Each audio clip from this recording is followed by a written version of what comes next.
வணக்கம். பிரதான செய்திகள். முதலில் தலைப்புச் செய்திகள். நேற்று அதிகளவிலான கோவிட் தொற்றாளர்கள் கொழும்பு மாவட்டத்தில் பதிவு. இம்மாத இறுதிக்குள் சகல கர்ப்பிணிகளுக்கும் கோவிட் தடுப்பூசி, விசேட வைத்திய நிபுணர் தெரிவிப்பு. மூடர்களின் ஆட்சி அதிகாரம் வைரஸிற்கு மாறுபட்ட பெயர்கள் சூடாது, ராஜபக்சகளின் கொத்தனி என்பதே பொருந்தும் என்கிறார் பாராளுமன்ற உறுப்பினர். அத்தியாவசிய தேவைக்காக மாத்திரம் பொது போக்குவரத்தை பயன்படுத்துங்கள், திலும் அமுனுகம தெரிவிப்பு.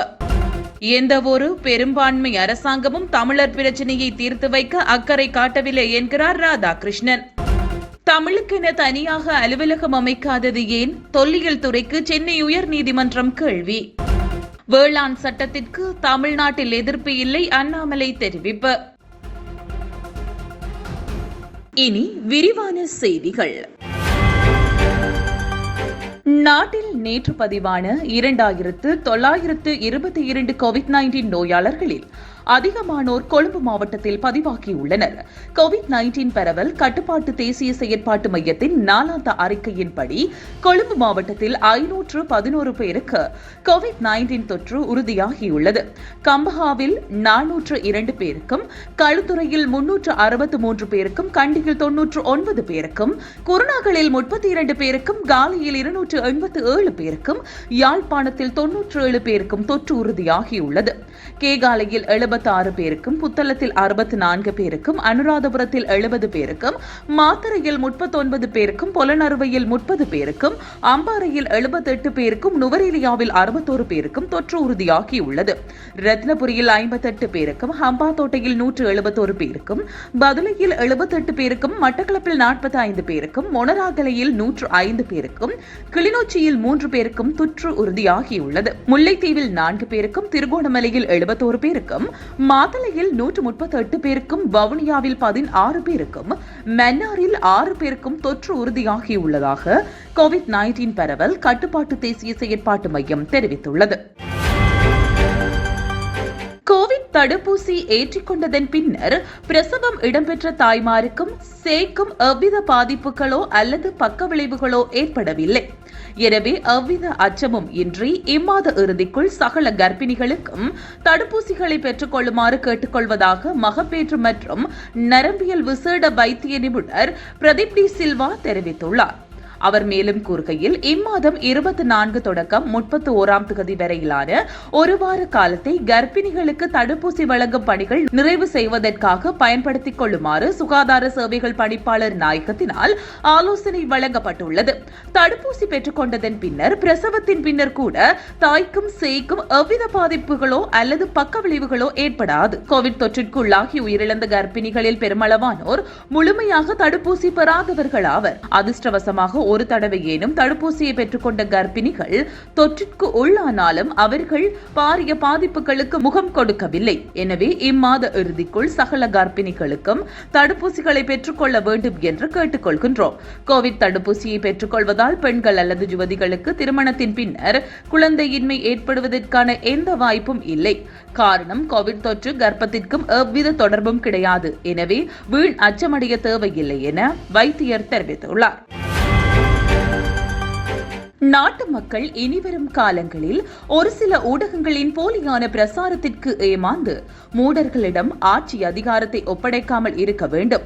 கோவிட் வைரஸ் பரவலுக்கு பல்வேறு மாறுபட்ட பெயர்களை சூட்டுவது பொருத்தமற்றது. ராஜபக்சகளின் கொத்தனி என்ற பெயர் சூட்டினால் பொருத்தமாக இருக்கும். விசேட வைத்திய நிபுணர்களின் ஆலோசனைகளை புறக்கணித்து ராஜபக்சர்கள் தான் தோன்றித்தனமாக செயற்பட்டதன் விளைவை நாட்டு மக்கள் இன்று எதிர்கொள்கிறார்கள்.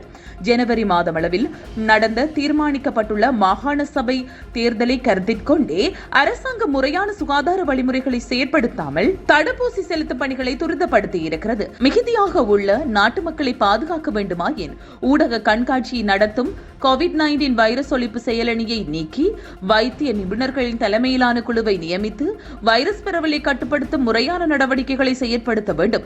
இல்லாவிடின் நாட்டு மக்கள் அனைவரும் உயிரிழக்க நேரிடும் என ஐக்கிய மக்கள் சக்தியின் பாராளுமன்ற உறுப்பினர் பாட்டாளி சம்பிக்க ரணவக்க தெரிவித்துள்ளார். அவர் மேலும் குறிப்பிடுகையில், யுத்தத்தை வெற்றி கொண்டதை போன்று கோவிட்-19 வைரஸை வெற்றி கொள்ளலாம் என கருதி ஆட்சியாளர்கள் தன்னிச்சையாக செயற்பட்டதன் விளைவே இன்று நாட்டு மக்கள் எதிர்கொள்கிறார்கள். அரசாங்கத்தின் தவறான முகாமைத்துவத்தினால் இன்று நாடு பொருளாதாரம், சுகாதாரம், மக்களின் வாழ்வாதாரம் என அத்தனை துறையிலும் வீழ்ச்சியடைந்துள்ளது என அவர் தெரிவித்துள்ளார். அத்தியாவசிய தேவைக்காக மாத்திரம் பொது போக்குவரத்து சேவையினை பயன்படுத்த அனுமதி வழங்கப்பட்டுள்ளது. பேருந்து மற்றும் புகையிரதங்களில் பயணம் செய்யும் பயணிகளின் விவரம் இனி பாதுகாப்பு தரப்பினரால் பரிசீலிக்கப்பட உள்ளது.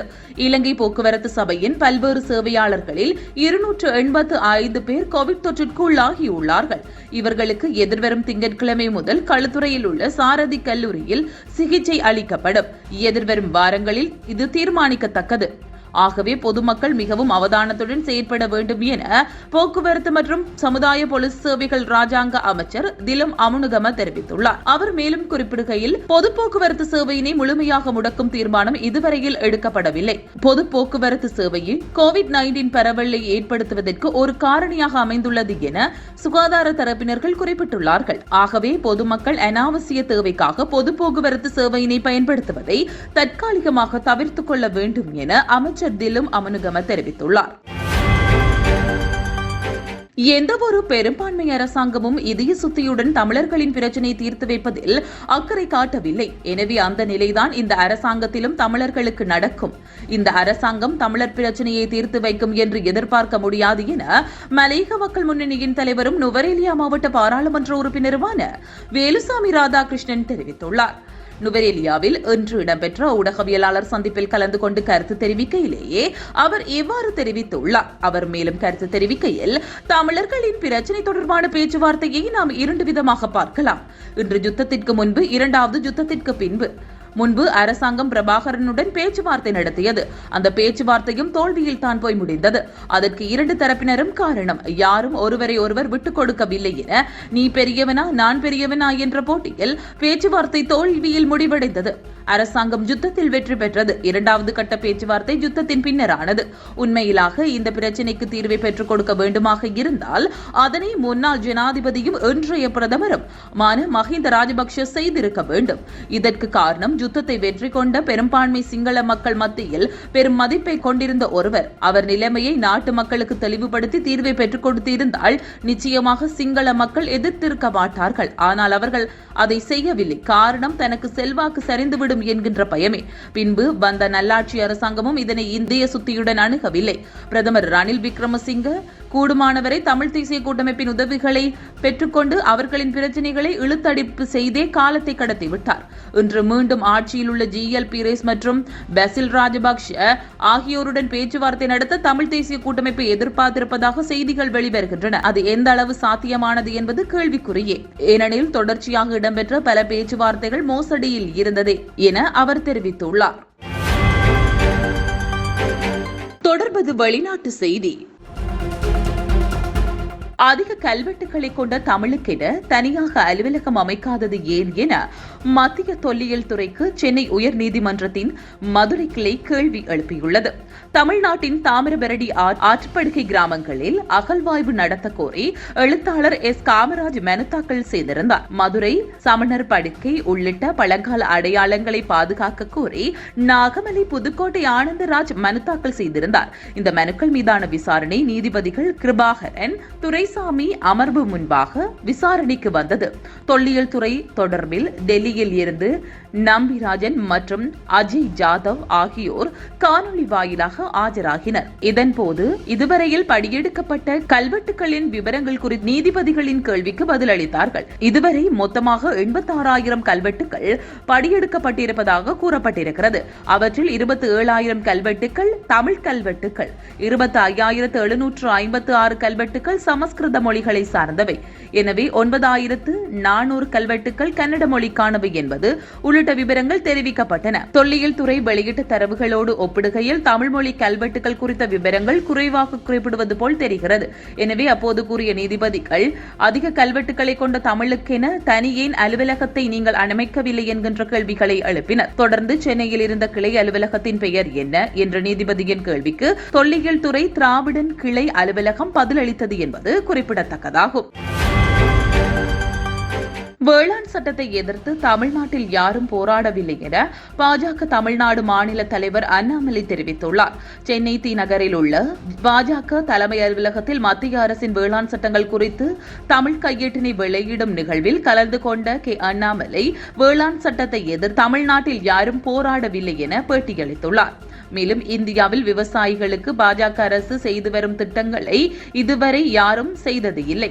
ரூபாய் 19,000 கோடி நிதியை 9.5 கோடி விவசாயிகளுக்கு வழங்கப்பட்டுள்ளது எனவும் அவர் இதன்போது தெரிவித்துள்ளார். இத்துடன் டியூப் தமிழின் பிரதான செய்திகள் நிறைவடைகின்றன.